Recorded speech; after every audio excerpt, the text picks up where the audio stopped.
A paz do Senhor Jesus, meus amados, coordenadores, professores, alunos, pastores, estudantes da Palavra de Deus, gratos ao Senhor por mais uma oportunidade de estarmos aqui no canal, outra vez, para continuar a nossa jornada teológica, bíblica, pelo livro do profeta Isaías, através da nossa lição da EBD, do Programa de Educação Cristã Continuada.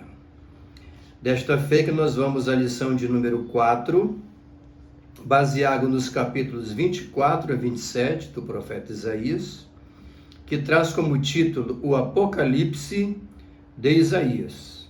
Os objetivos são os seguintes: compreender o julgamento de Deus sobre as nações, identificar os elementos de restauração e ressurreição em Sião, reconhecer a vitória final de Deus e a restauração de Israel.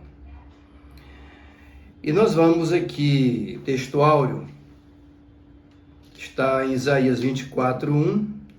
Eis que o Senhor vai devastar e desolar a terra, vai transtornar sua superfície e lhe dispersar os moradores.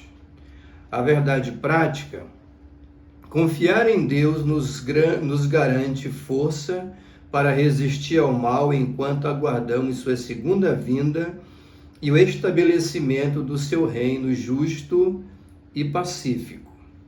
Ok? Então essas são as informações preliminares aí da nossa lição de número 4. E nós vamos aqui uma orientação para você começar a sua aula, a exposição da quarta lição, nessa maravilhosa turma de irmãos, de alunos, com certeza sedentos pela palavra do Senhor, pelo conhecimento de Deus e de sua profecia. Então vamos aqui, ó. Você pode começar a sua aula fazendo uma pergunta, não é, aos seus alunos. A palavra predominante, a sílaba tônica, né, vamos dizer assim, na lição de número 4 aqui do profeta Isaías, é a palavra Apocalipse. Tanto que ela é utilizada pelo comentarista para fazer o tema da lição, o Apocalipse de Isaías. Mas para início de aula, como a palavra Apocalipse, ela é uma palavra conhecida não apenas no mundo religioso, mas no mundo secular, na literatura. A palavra Apocalipse ela é amplamente utilizada em vários contextos, mas sempre está ligado a alguma coisa que ficou marcado para as pessoas, entendeu? Então, geralmente as pessoas quando ouvem falar em Apocalipse fazem logo uma conexão com catástrofe, destruição, juízo, calamidade e coisas dessa natureza. Isso está impregnado na cultura e nas pessoas que leem, que manuseiam literaturas diversas. Esse é o conceito. Então, para você ter uma aula bem abençoada, você pode questionar a sua turma sobre o que esses alunos pensam sobre o Apocalipse.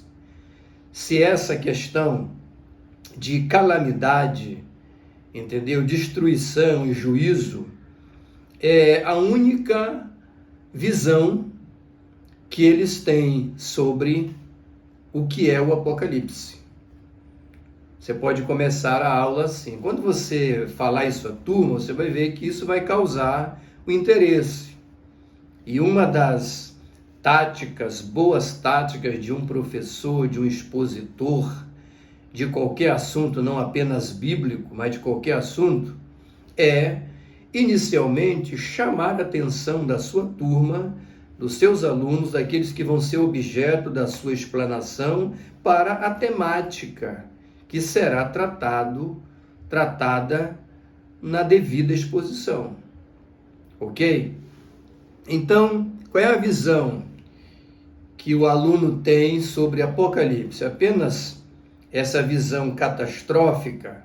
Aí você debate isso, ouve, né, opiniões, e aí, no final dessa pequena reflexão, você repassa para os seus alunos de que Apocalipse revela tanto o juízo de Deus como a restauração futura do mundo. Você está entendendo? Isso é importante por quê? Porque você contribui com seus alunos no sentido de que eles não venham a construir uma imagem de Deus apenas pelo viés do juízo. E essa é a visão que muitas pessoas têm a respeito de Deus. Você fala de Deus, a pessoa pinta logo aquele retrato de um camarada mau, sempre mal-humorado, sempre com raiva, com um chicote na mão, esperando você dar o primeiro vacilo para te chicotear, te punir, entendeu? Vigilância implacável sobre você e coisas dessa natureza. Lamentavelmente, no meio da comunidade cristã, do mundo religioso, existe milhares de pessoas que têm essa visão. Uma visão equivocada ou parcial a respeito de Deus. Então, quando você fala em Apocalipse, você vai discorrer e você vai fazer o seu aluno entender que quando a Bíblia Sagrada trata de Apocalipse, não é apenas no sentido de juízo. As catástrofes, os juízos, as punições, os julgamentos, inevitavelmente estarão presentes. Senão, não é Apocalipse. Está entendendo? Mas qual é a questão fundamental que você tem que chamar o seu aluno para reflexão?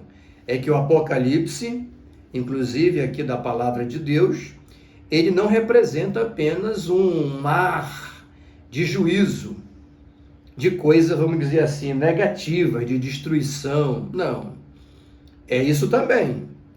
Mas traz consigo a oportunidade de restauração, do amor de Deus, não é? E as bênçãos sobre aqueles que atentarem para os propósitos divinos.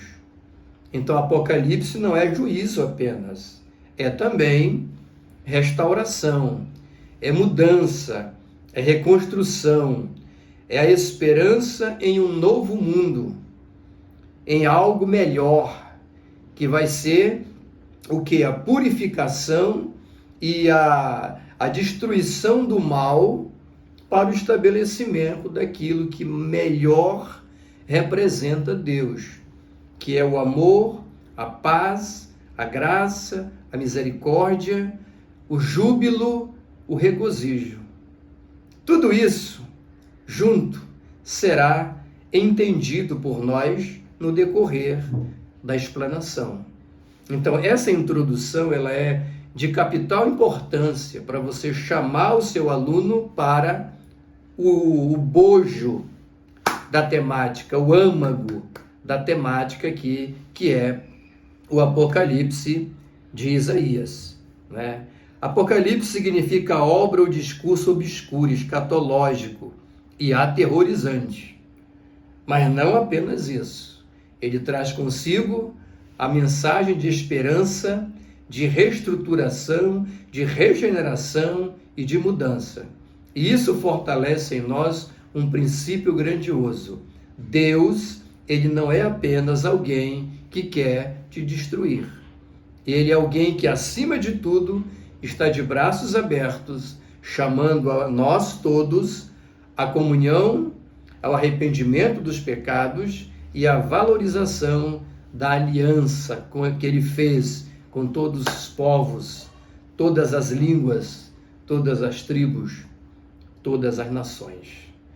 Dada essa pequena introdução de reflexão, nós vamos aqui a exposição da lição. Na introdução, os capítulos 24 a 27 de Isaías é considerado o Apocalipse de Isaías.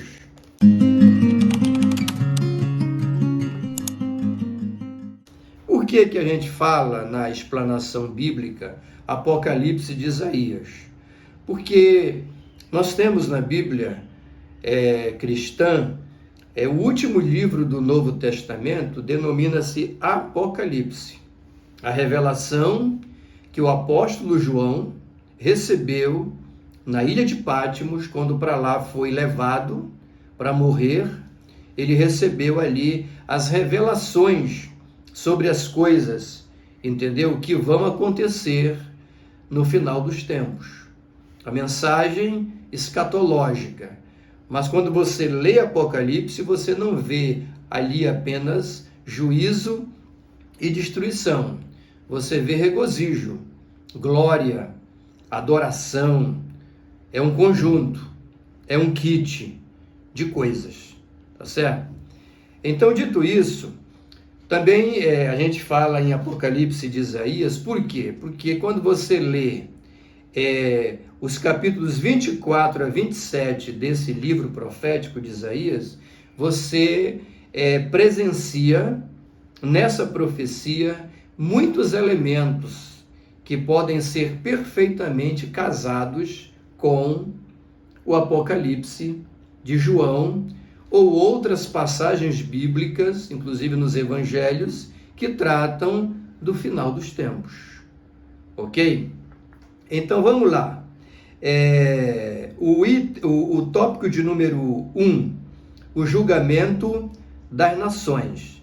Neste capítulo de Isaías, esse capítulo de Isaías, ele tem caráter universal, tá certo? Em outros momentos, Isaías se dirige diretamente à Assíria, à Babilônia e a outras potências regionais daquele tempo.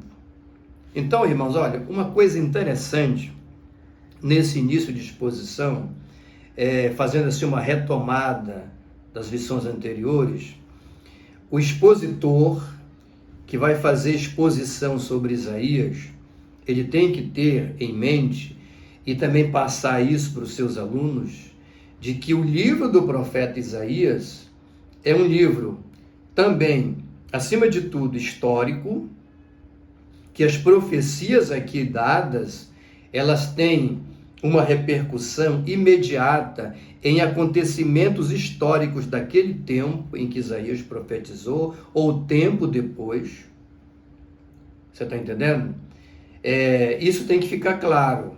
Então, o que nós temos em Isaías? Nós temos um profeta que viveu 715 anos antes de Cristo, pelo menos. É um profeta que profetiza para o reino de Judá, aquela partícula da nação de Israel, depois da divisão do reino em dois reinos, norte e sul. O reino de Judá é o reino do sul, com as tribos de Judá e Benjamim. Então, é para esse reino do sul, esse reino de Judá, que Isaías profetiza. E grande parte das suas profecias, ou a maioria delas, tem um impacto histórico direto que se cumpre naquele tempo. Não é o caso do Emanuel, da criança que nasceria como um sinal de livramento. Mas a teologia cristã, ela também enxerga em todas essas profecias de Isaías, não somente dele, mas como de outros profetas, um viés messiânico, futuro. E você vai perceber isso na lição. A teologia cristã, ela não vê as profecias de Isaías, por exemplo, como apenas coisas literais, que se dirigiam àquele tempo do profeta. Não, ela também enxerga isso. Não há como negar, porque o texto é enfático e claro, na maioria das vezes.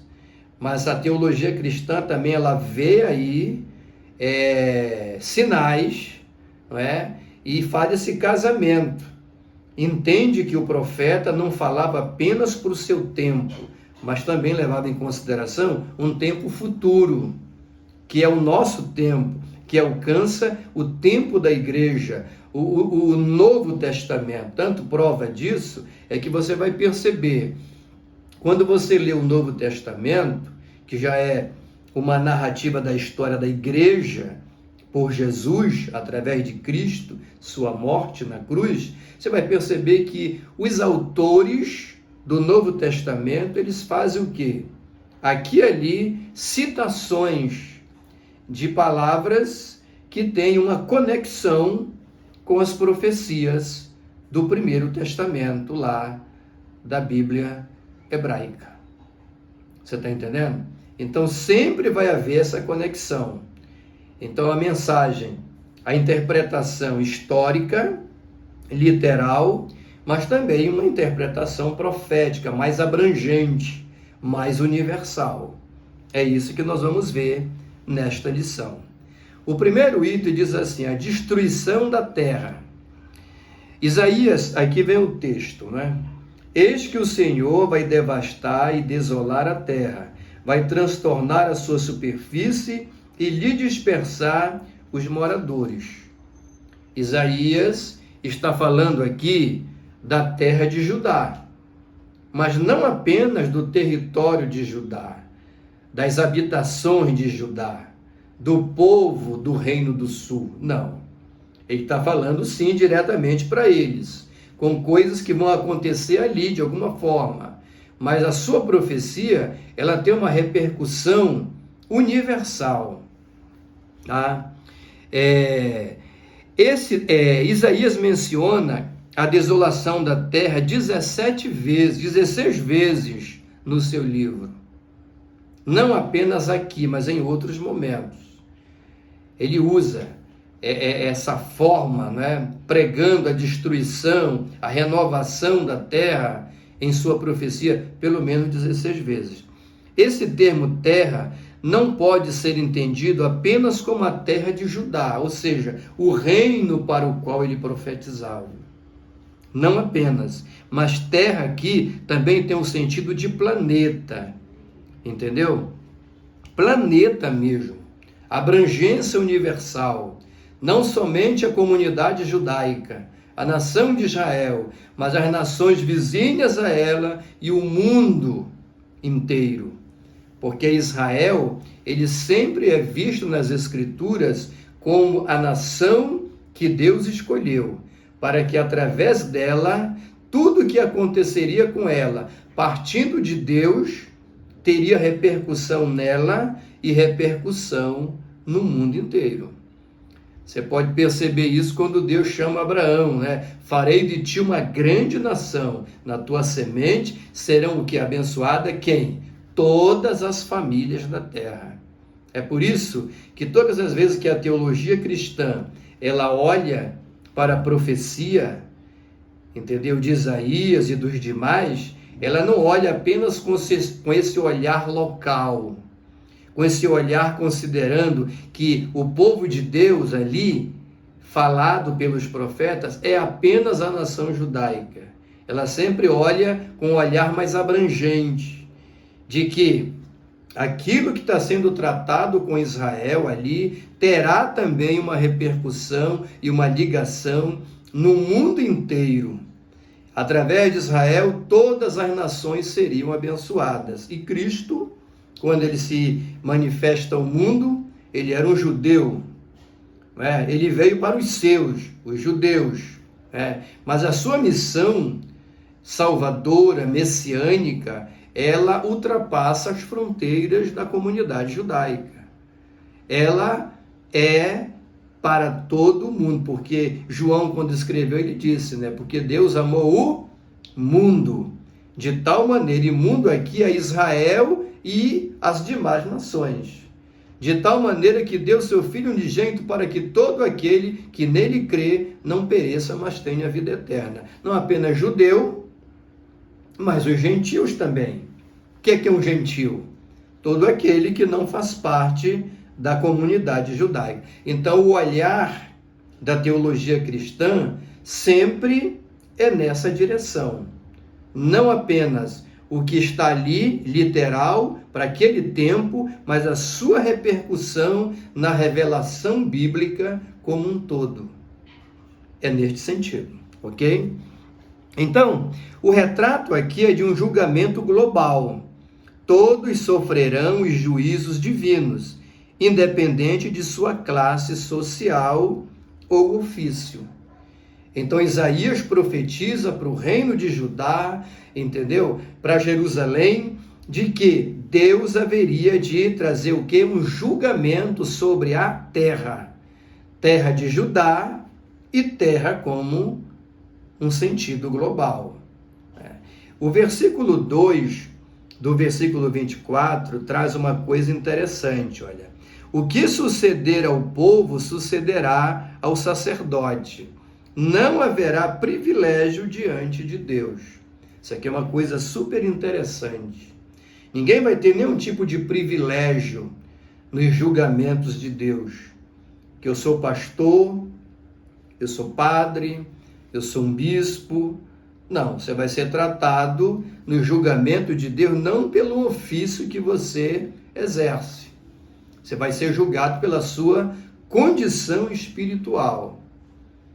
O título, apesar de importante, não lhe dá não dar a ninguém nenhum tipo de imunidade aos juízos de Deus. O pastor de uma igreja, ele vai ser julgado primeiramente como ovelha. Primeiramente como ovelha. A condição de pastor será vista em determinado momento, inclusive em relação às suas responsabilidades, prestação de conta do rebanho que foi entregue em suas mãos. Mas privilégio pela condição, pelo ofício, diante dos julgamentos divinos, absolutamente nenhum. O texto sagrado é enfático. Olha, o que ocorrer ao povo sucederá ao sacerdote também. Deus vai julgar uma nação, aqui no caso Judá. E o que é a nação de Judá? Que todos os habitantes, todos os governantes, todos os políticos, todos os religiosos, todo o clero, com a mesma medida, com a mesma moeda, sem privilégios. E no julgamento futuro, que vai além de Judá, o julgamento do mundo, quando Jesus voltar como juiz para julgar esse mundo, ele vai usar a mesma moeda, o mesmo princípio. Ele julgará o povo do mundo inteiro, todas as nações. Então se preparem, né? Governantes corruptos, né? Juízes corruptos, empresários corruptos, trabalhadores corruptos, pessoas pobres, classe média, rica e bilionários que afastaram-se de Deus, inclusive os líderes religiosos, pastores, padres, sacerdotes, bispos, cardeais, não importa o nível do seu ofício sacerdotal. O mesmo tratamento que os juízos de Deus darão às pessoas, também darão às autoridades, quer sejam civis, militares ou eclesiásticas. Não tem como fugir. É exatamente isso. Faça essa aplicação na sua classe.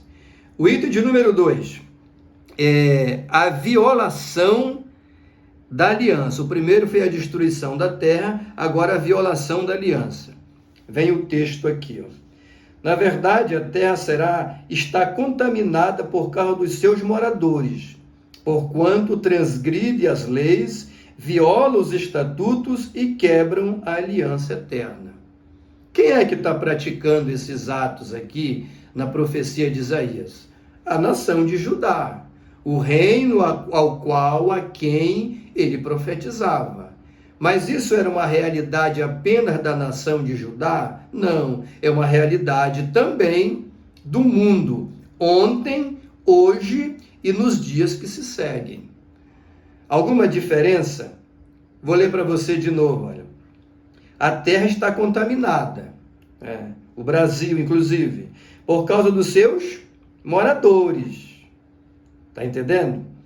Moradores, toda a população, porquanto transgride as leis, viola os estatutos e quebram a aliança eterna. O que nós temos no nosso mundo de hoje? Um mundo semelhante à nação de Judá. O estado espiritual hoje é o mesmo da nação de Judá. Uma nação distante de Deus, na idolatria, na prostituição, na corrupção, aonde tudo está contaminado. Apenas um remanescente vai surgindo. Há aqueles que ouvem a palavra, mas as nações estão no mesmo estado espiritual do reino de Judá. Então é para nós também essa profecia. O texto engloba tudo, tanto a quebra da aliança por Israel, como também pelo mundo inteiro. Entendeu? O julgamento aqui será planetário. Deus julgará não apenas o reino de Judá, que é a nação para quem Isaías se dirige, literalmente, mas julgará também o Brasil, a Rússia, os Estados Unidos, o Israel de hoje, a Argentina, a China, o Irã, todos aqueles países onde se perseguem cristãos, onde a corrupção, onde a injustiça, tudo isso será julgado globalmente, ok? As nações desse julgamento são as mesmas, ou seja, as razões, desse julgamento são as mesmas do dilúvio. Ao que? A corrupção do gênero humano. O juízo que Deus vai trazer sobre as nações do mundo, como trouxe para o reino de Judá, a quem Isaías profetizava, tem as mesmas razões do dilúvio, que aconteceu muito antes de Isaías. É o mesmo princípio, né? A corrupção do gênero humano. Por que o dilúvio veio? Como punição da corrupção do gênero humano. Por que o cativeiro assírio veio? Por causa da corrupção do reino do norte. Por que o cativeiro babilônico veio? Por causa da corrupção e o afastamento do reino do sul, do reino de Judá. Por que o mundo vai ser julgado no final dos tempos? Por causa da corrupção do gênero humano, não importa a sua etnia, não importa o lugar onde habita. Todos os povos, todas as nações passarão pelo juízo de Deus, pelas mesmas razões já aqui citadas. Faça essa aplicação. O item 3, o efeito do juízo. Aí vem o texto de Isaías 24, meia dúzia. Por isso a maldição consome a terra e os que habitam nela se tornam culpados. Por isso serão queimados os moradores da terra e poucos homens restarão. Olha só. Juízo apocalíptico com letras garrafais. Não é? Agora, o que é que nós temos aqui? O resultado do julgamento é a destruição e o esvaziamento da terra. Segundo Isaías, quando o juízo chegasse, a terra de Judá seria devastada. Por extensão, o mundo em que nós habitamos, com toda essa miséria, com toda essa mentira, com toda essa corrupção, com toda essa hipocrisia, com todos os enganos e as mazelas que nós temos, será também dizimada, será castigada, será julgada por Deus no seu tempo. Né? Deus agirá para purificar a terra e corrigir as consequências do pecado humano. Ele vai punir, queiramos ou não. Se cumprirá aqui a lei da semeadura, os homens colhendo os frutos dos seus pecados. O cumprimento da lei da semeadura, aquilo que o homem semeia, ele colhe, vai se cumprir literalmente e de maneira global aqui, quando Jesus se manifestar para julgar o mundo segundo as profecias. Você está entendendo? E aqui eu gostaria de contar uma história trazida por um dos grandes teólogos do nosso tempo, né? Que ilustra bastante isso aqui. A lei da semeadura, o julgamento que chega, os juízos que se implantam em virtude de quê? De uma vida avessa, alheia às coisas e os propósitos de Deus. Nós temos um mundo hoje que virou as costas para Deus, literalmente. Então o juízo vai chegar. Tem gente que fala que isso aí é invenção da igreja, de pastores, de líderes religiosos, que isso é fruto da mente nervosa dos evangélicos, dos cristãos e por aí vai. Creia como você quiser, mas a palavra de Deus não voltará vazia. Ela cumprirá o seu propósito e ela vai se cumprir. O juízo virá e esse é o papel da igreja, pregar o amor de Deus e também o juízo de Deus. Então a história aqui é o seguinte, é uma história de um agricultor. O cidadão, passa isso para a sua classe, o cidadão ele era um agricultor. Ele tinha várias propriedades, várias plantações e muitos bens materiais, casas e utensílios e tudo mais. E a história diz que aparece um monstro muito grande, começa a devastar a vegetação, começa a destruir tudo e começa a destruir também os outros bens desse agricultor, toda a sua fazenda, o seu gado, os seus bens materiais, tudo está sendo destruído. Vai vendo a história aí, tá bom? E um dia esse monstro, ele captura o filho desse agricultor e destrói, mata o rapaz. Isso causou uma revolta muito grande no agricultor, então ele reuniu os seus homens e ordenou uma caçada a esse monstro que estava dizimando a sua plantação, os seus bens. E aí eles vão à caça e esse agricultor, tomado de ira e de revolta, ele se agarra com o monstro e começa aquela luta corporal. E aí, quando ele vai aplicar um golpe mortal no monstro, a história diz que a luz da lua ilumina o rosto do monstro. E quando ele olha para o rosto do monstro, o que ele vê? O rosto do monstro que destruía tudo era o rosto do próprio agricultor. Você entendeu a moral da história? Ou seja, a destruição que virá, os juízos que virão, a punição dos juízos divinos que serão derramados sobre a terra, como foram derramados no reino de Judá, são frutos de quê? Da nossa própria semeadura. Entendeu? Somos nós mesmos que semeamos aquilo. O monstro que destrói somos nós mesmos, através de uma vida distante de Deus, que não produz fruto digno de arrependimento. Então, como se diz aqui, olha, a ira de Yahvé, a ira do Senhor, Adonai, foi acesa pelos pecados humanos.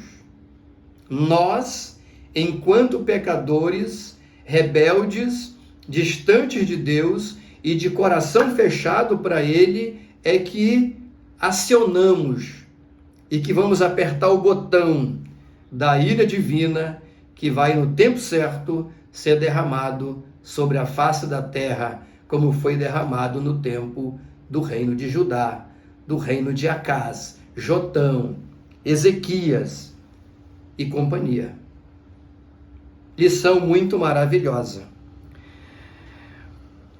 O tópico de número 2, restauração de Sião e ressurreição. Os capítulos 25 e 26 oferecem uma visão de restauração e esperança.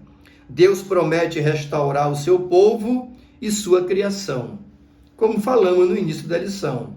Isaías, no capítulo 24, ele profetiza um apocalipse, uma destruição, julgamentos, juízos, punição e tudo mais.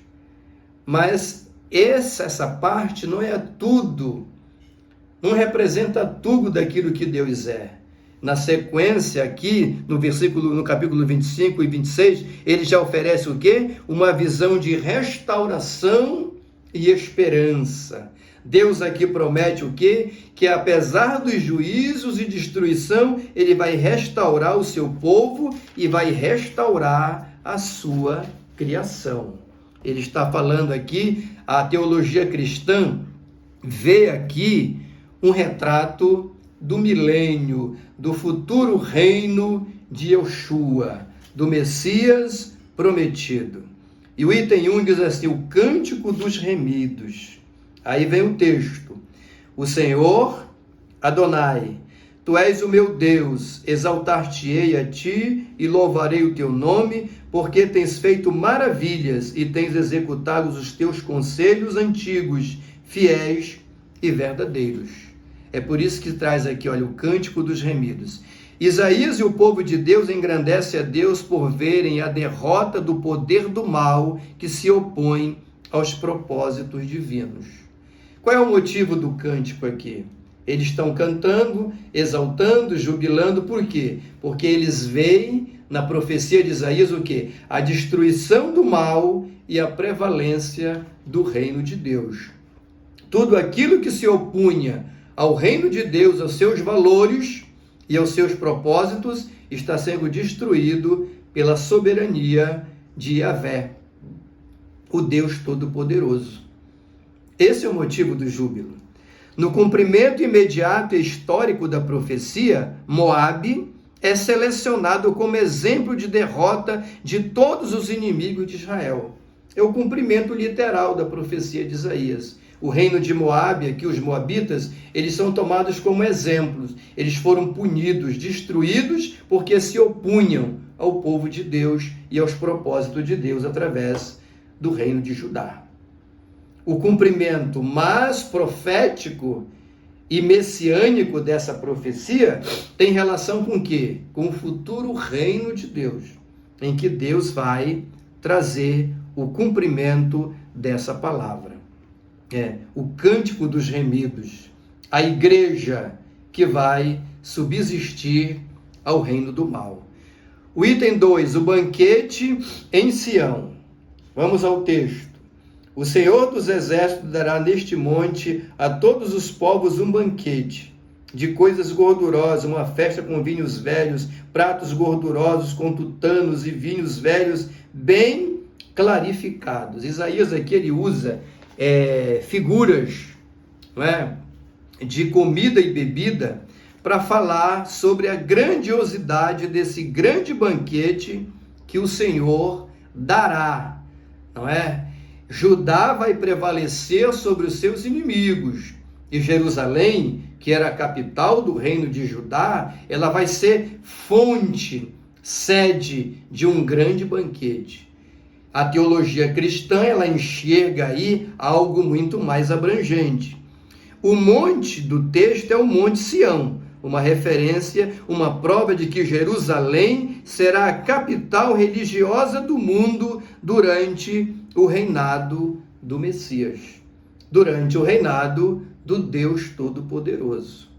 Isso é fantástico. O poder será do Senhor dos Exércitos. Essa expressão, esse título, Senhor dos Exércitos, é usado 20 vezes em todo o livro do profeta Isaías. Uma demonstração de que essa força espiritual que se materializa em Jeová, em Deus, Yahvé, Adonai, o Senhor, entendeu? É a que se opõe a todo o mal que vem contra o reino de Deus. Essa força vai vencer o mal, tá certo? O banquete será para todas as nações, ou seja, não somente as nações que estavam em torno do reino de Judá, mas como as nações de hoje. Quando o Messias se manifestar como juiz para reinar, ele vai agregar todas as nações e Jerusalém será o centro religioso desse reinado. A gente não tem muitos detalhes de como isso vai acontecer, mas esse é o desfecho da profecia. Quando você lê o Apocalipse de João, você vai ver que ali tem muitas colocações sobre esse tempo. E também nos evangelhos. O item de número 3, a derrota da morte. O item de número 3, banquete de Sião.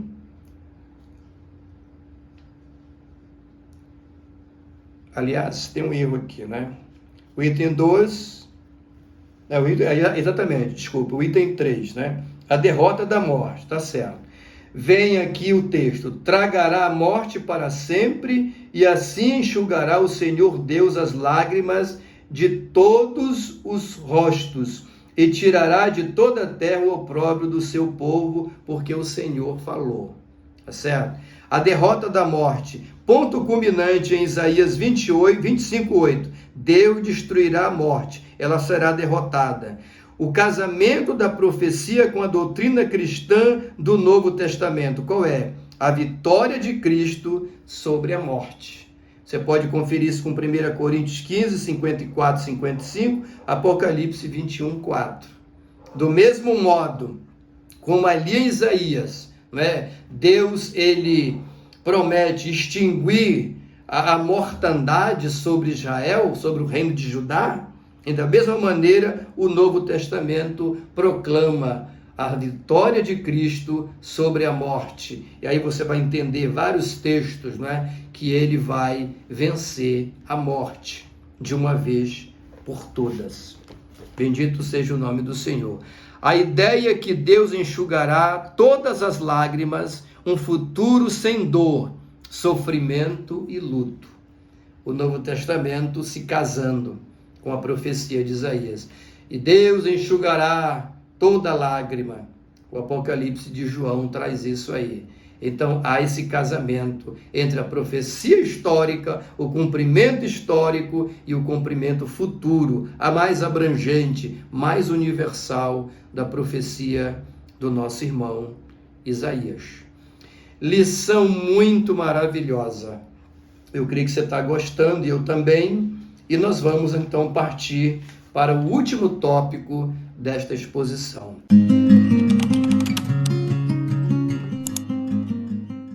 A vitória final de Deus. Olha que coisa maravilhosa. A vitória final de Deus. Aqui Apocalipse 26 e 27 conclui essa sessão apocalíptica com a visão da vitória final de Deus sobre os seus inimigos e a restauração completa do povo de Israel. Tá certo? Então o cumprimento aqui é que Deus ele vai vencer todos os inimigos. Ele vai vencer todos os inimigos que se opunham ao seu povo, ao reino de Judá. Mas ele vai vencer todos os seus inimigos que se opuseram a ele em toda a história da humanidade. No final dos tempos, a vitória será definitivamente dele. Ele vai demonstrar o seu poderio, a sua onipotência, a sua soberania, o seu eterno domínio sobre todas as coisas. E eu e você, a Igreja do Senhor, faremos parte de todo esse filme, né, de toda essa realidade espiritual que vai acontecer no final dos tempos como cumprimento da profecia. Então nós vamos ao item de número 1, a salvação dos justos. Item 1, a salvação dos justos. Tu, Senhor, conservarás em perfeita paz aquele cujo propósito é firme, porque ele confia em ti. Confiai no Senhor perpetuamente, porque o Senhor Deus é uma rocha eterna. Judá deveria confiar no Senhor, fazer dele a sua morada. Hoje a igreja, o povo de Deus, o mundo inteiro está sendo exortado e chamado para esse mesmo propósito. Confiar no Senhor, não é? Deus aniquilará todo o mal e estabelecerá o seu reino. Esta é a aplicação do item 1, e os itens aqui são subsequentes, estão casados. O item 2, a derrota do dragão e da serpente. A salvação dos justos, agora a derrota do dragão e da serpente. Olha, naquele dia o Senhor castigará com a sua dura espada, grande e forte, o dragão, serpente veloz, e o dragão, serpente sinuosa, e matará o monstro que está no mar. Aqui cabe uma explicação, não é? É interessante que quando você expõe a palavra, todo expositor, todo estudante da palavra, ele tem que ter em mente o seguinte: quando você está lidando com textos proféticos, não é? Como é o caso aqui, você vai se deparar com expressões diversas que não têm um significado assim literal, vamos dizer assim, e sim de exemplo, uma espécie de uma tipologia, tá certo? E algumas pessoas, elas dizem que a Bíblia copia os mitos, não é? Copia as superstições da época. Isso não é verdade. A Bíblia Sagrada, a palavra de Deus, lá em Pedro 1:21, está escrito lá, né, que toda a Escritura é inspirada por Deus. Homens falaram inspirados pelo Espírito Santo. Isso não significa dizer que a Bíblia, o texto sagrado, enquanto uma narrativa, vamos dizer assim, poética e também literária, não possa citar coisas que são da cultura, não é? E daquela época, cultura e tradições e até a própria mitologia. Você está entendendo? Então aqui nós temos um exemplo muito claro disso. Quem é o dragão aqui citado? O dragão é a tradução da palavra hebraica Leviatã. Não sei se você já ouviu falar do Leviatã. Seria interessante você dar uma olhada nisso. Existem várias fontes aí que você pode consultar, você vai entender Leviatã em diversos contextos, tá? Vamos aqui dar uma palhinha aqui, né? O que é o Leviatã? A palavra Leviatã é usada em vários contextos do Antigo Testamento. Mas qual é o significado dessa palavra? Se eu ouvir falar Leviatã, que é traduzido aqui como dragão, como é que a gente pode dizer? É a figuração do mal. É todo um sistema de coisas más, malignas, entendeu? Que se opõem a Deus, aos propósitos espirituais. É esse que é o sentido de Leviatã, que significa todo o mal que se opõe, é símbolo escatológico, entendeu? O Senhor dos Exércitos é o nosso Deus. O poder está nas suas mãos. Ele é o dominador de todas as coisas. Tudo aquilo que se opõe a Ele, todos os poderes das trevas que se opõem a Ele, pode ser chamado de Leviatã, entendeu? Que era uma figura mitológica, que significava dragão, serpente, você está entendendo? Era esse o sentido. Então, Leviatã era uma serpente sinuosa, era um dragão. Em determinados momentos, você vai ver em algumas culturas a junção do dragão e da serpente num ser único, não é? Lá em Apocalipse você vai ver, por exemplo, a besta que sobe da terra, a besta que emerge do mar. Essas figuras, elas não são literais, elas são proféticas e elas são exemplificatórias.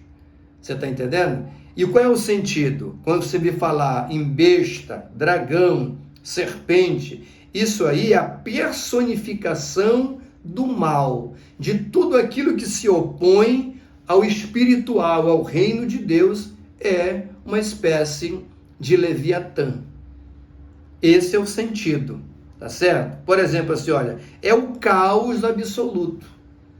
Você vai ver em certos textos do Antigo Testamento, isso se referir aos impérios inimigos do povo de Deus, como a Babilônia, a Assíria, o Egito, tá entendendo? Esses povos que se manifestavam, entendeu? E que eram praticantes de coisas que agrediam ao Deus Todo-Poderoso, são tidos como uma espécie de Leviatã.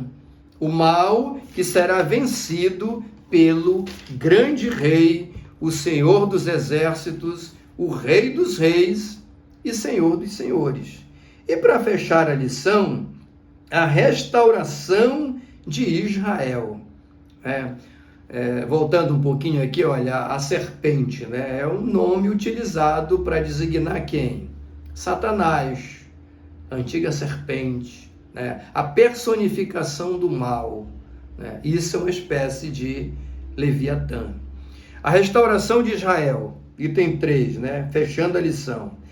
Olha só, a gente começou a lição com juízo e termina com restauração. Viu como é que casou as duas coisas? Naquele dia se tocará uma grande trombeta, e os que andavam perdidos pela terra da Assíria, olha só, que a Assíria é o império, né? E os que foram desterrados para a terra do Egito tornarão a vir e adorarão ao Senhor no Monte Santo. Em onde? Em Jerusalém.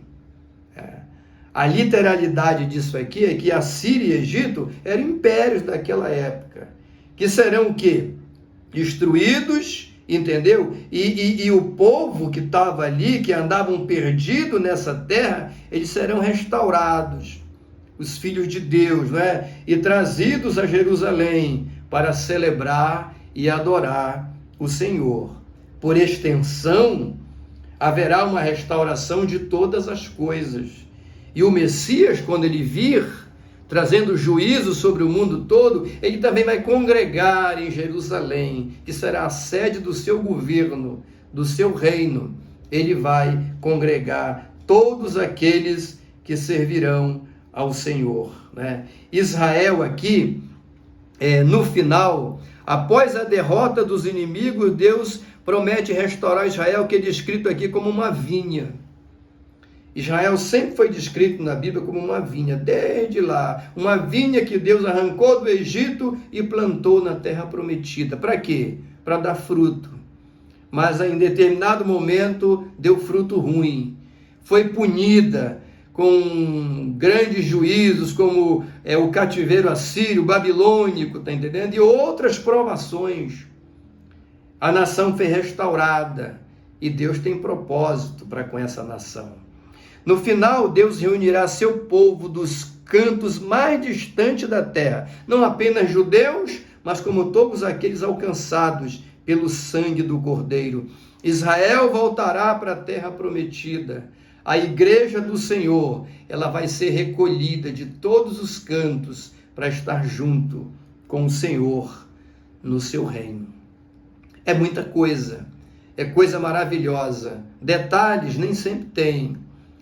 Não tem minúcias de como será, é uma coisa profética, mas essa é a palavra de esperança. E uma aplicação final para a sua turma, para aqueles que assistem esse vídeo, né? Nunca desista de caminhar e de buscar a Deus, mesmo que você esteja vendo diante dos seus olhos o juízo, a catástrofe, as epidemias, as tragédias e todo tipo de coisas más. Não perca a esperança. Existe um Deus que profetizou um futuro melhor para a sua criação, para mim, para você. Volte-se apenas para Ele e o sirva, e você vai fazer parte da melhor parte dessa história, que é a restauração de todas as coisas e a continuidade da vida eterna com Deus, que pune, que traz juízo, mas que também restaura e salva para sempre. Que Deus te abençoe, Deus te ajude. Eu espero ter contribuído de alguma forma. E o meu voto é que nesse domingo você seja um grande instrumento de Deus para abençoar a vida de tanta gente. Oremos ao Senhor. Pai querido, obrigado por tudo, que nós possamos transmitir a Tua palavra, que vai gerar muita vida espiritual e renovação e avivamento na vida dos nossos alunos. Que seja tudo para a honra e glória do Teu santo nome. Amém. Não termine esse vídeo sem deixar aí o seu like, que é o reconhecimento. Se você gostou, você deixa o seu like, não deixa de deixar o like, faça um comentário, entendeu? Porque isso enriquece o vídeo e o YouTube entende que ele é importante e valoriza muito o trabalho que a gente está fazendo para o reino de Deus. Aonde você estiver, receba um carinhoso abraço do seu irmão em Cristo, Ed S., da Assembleia de Deus, da Estrada Nova, direto de Belém do Pará, a capital pentecostal do Brasil.